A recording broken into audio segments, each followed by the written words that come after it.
My sermon's up there, but I didn't like it. Sometimes you preach something and go, it's there, but it's not quite there. And so I'm either you're gonna be grateful that I walked away from that one, or sorry.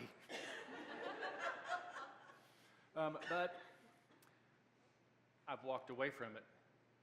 But I had to tell Greg because he's running the cameras for those at home so they can follow me. There's a lot going on here. And I'm not going to look at the ending part so much because I think it's more a distraction today than helpful. The beginning piece, and I will say a lot of what's in my head came out of Lectio Divina today. And so if you'd like to join us any Sunday, we start at 9:35 and end at about 10:15 to be able to go and to sit with the scriptures and to have a group of people process it together. So Jesus was going about all the cities and the villages, teaching in their synagogues and proclaiming the good news of the kingdom. While doing that, he also not only proclaiming by word, but he also kicked into action, right? Living the gospel is not just about word, it's about action, and he's curing every disease and every sickness that he comes across. That's a lot. I do want to point out, because we'll gloss right over it, that it was cities and villages.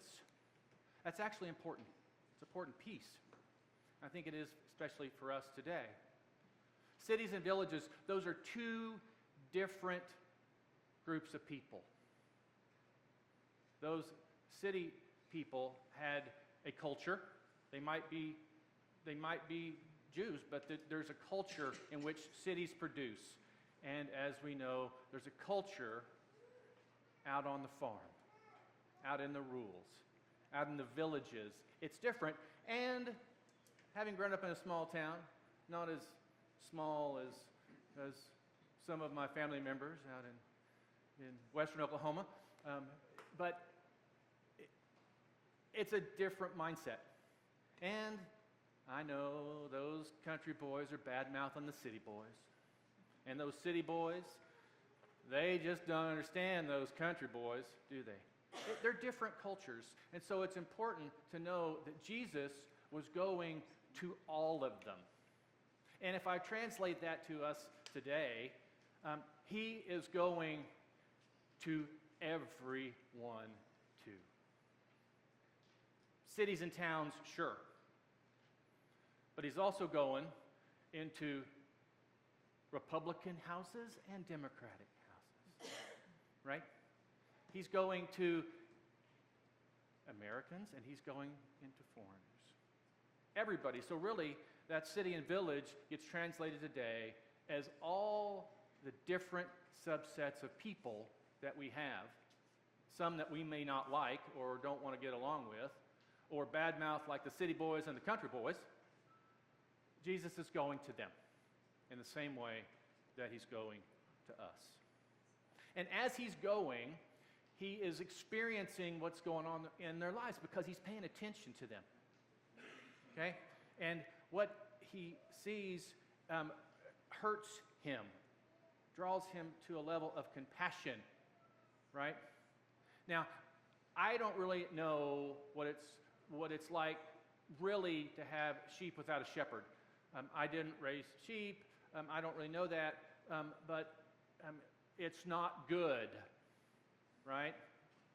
And for me, the example of what I think that I can kind of relate to, of what I think that would feel like, has to do with something that happened to me when I was in 5th grade. And I was, every day we had a group of friends, about 6 of us lived in the same general neighborhood, and we would walk home from school together every day. And it's about 3 miles, and we had a blast. We playing in the creek, catching crawdads. We would pluck up wild onions, and they'd end up going home, and all of a sudden they're growing in the backyard, and Mom wants to know why there's wild onions growing in the backyard. But we really had a lot of fun together, and it was really the best part of my day. Best part of my school day was walking home. But at some point, we encountered a bully. And the bully, I knew who he was. I knew his little brother, and who was a year younger than me. And his reputation was that of juvie hall and extreme violence. And he always had a couple guys with him, and he would meet us. And I was the biggest. I mean, I think I was this tall in 5th grade. I was always the biggest, and so out of the group, he would pick on the group, but he picked on me maybe because he felt like he was picking on somebody his own size. But he was a second-year 8th grader, and I was a 5th grader. And so I might have been his height, but I was not. He was not picking on somebody his own size, right? And so it started off with just intimidation, little fear being created, and then maybe the next week we would run into him again, and there would be a shove. I remember being spit upon, and then it finally actually turned to the violence, where I would end up with fat lips and black eyes, and because of this bully. And it didn't matter if he was there or not. I was afraid. Yet, I still walked with my friends on the journey home because it meant so much to me. That's for me being so lost that I'm still walking about my normal day, but I am uncertain. I've lost hope. I would shake. I would be looking, waiting for him, and just trying to move on during the section. I mean, I think that's what to me, that's what this is. That's what Jesus is experiencing in people's lives, that kind of thing, as he travels through all the cities and all the villages and all the types of people, curing every type of sickness and preaching that the kingdom of heaven has come near. Okay? Well, he realizes that it's time to send some workers out into the harvest. You know, the harvest is those people. I would have been part of those who needed harvested. I needed help, right? And so he's talking to all his disciples, but then he pulls out these 12. Okay? What I like about the 12 is that you talk about a motley crew, right? You have Simon Peter, who is denied Jesus 3 times, right? And he was a fisherman, so he came from this small villages. He was kind of that type of person. We have that represented here. We have Matthew, the tax collector, who would have been working for the Romans as a Jew, collecting taxes from Jews, right? And don't know how bad he was of a tax collector, but they got their pay by adding more percentage, and they would pull from it. Some pulled a lot of percentage. Zacchaeus says he was pretty straight, right? But we don't know about Matthew necessarily, but you got somebody who they would not like. You're teaming up with the Romans against us, harming us, right? And then we got Simon. The other Simon's actually Simon the Zealot. Now the Zealots, that's the other extreme. He's the guy that's been trained to sneak up behind the Roman, take him out. I mean, that kind of level of violence against the violence that's coming against them. We've got all kinds of people in this 12 being sent out. Well, really, you think about that. The zealot and the tax collector getting on the same page for a message that they believe so much in that they dropped those lives and they were going to go out and share this good news with the people. That's pretty powerful, just in itself, right there. So Jesus, look at all these people are hurting. We need to go out there and take care of this. And Jesus is one person. Let's start with these 12. And so he sends them out there. He gives them the power to do the exact same things that Jesus did, right? And they go out and they do this healing. But when he sends them, he says, no gold, don't take that. No extra tunics or sandals. Don't take any extra things. Don't take your staff. Why is he making it harder on them? It's already going to be hard. He already says he's throwing them out, like sheep to the wolves, right? But if you think about it, that gold, it represents the same thing as it now. Money, power, right? Don't go out there with a bunch of power.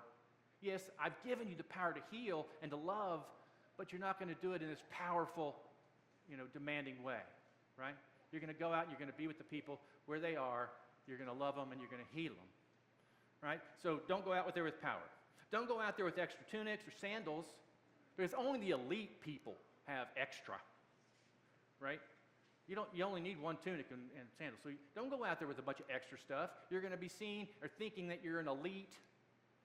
Don't raise yourself up like that. Go out as the servant that you are, right? And let's leave the staff at home. The staff was used in their walking. It actually helped them on those rocky trails and things, but it was also used as protection. Well, when you leave your staff at home, you got to watch your step, for one thing, but you also have to have a greater trust in God to get you where you're going, right?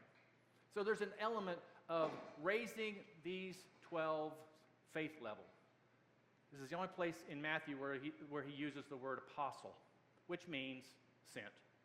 That's all it means. And so those 12 were sent, right? 12 was not enough. 12 still is not enough. We have 12 vestry people, we have 2 wardens, and we have 2 clergy. That's not enough.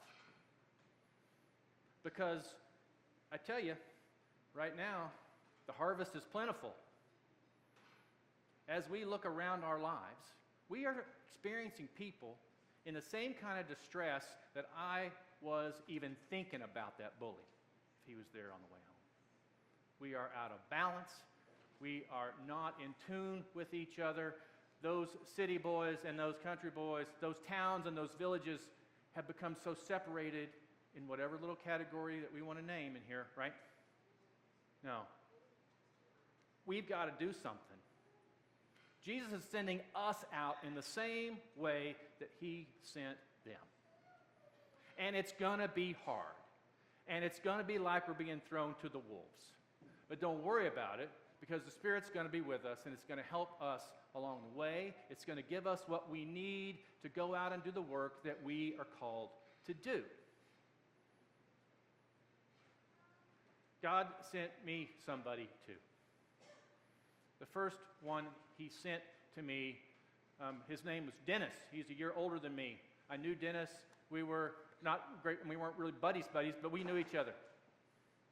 And Dennis happened to be walking home one day when my bully showed up. And that was a swinging fist day. And Dennis said no. And he stepped in between me and the bully. And some fists were thrown there too. Saved me that day. Thank you, Dennis. What ended it was a friend of my sister's. His name is Audie.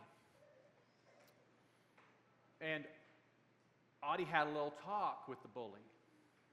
I don't know what Audie said.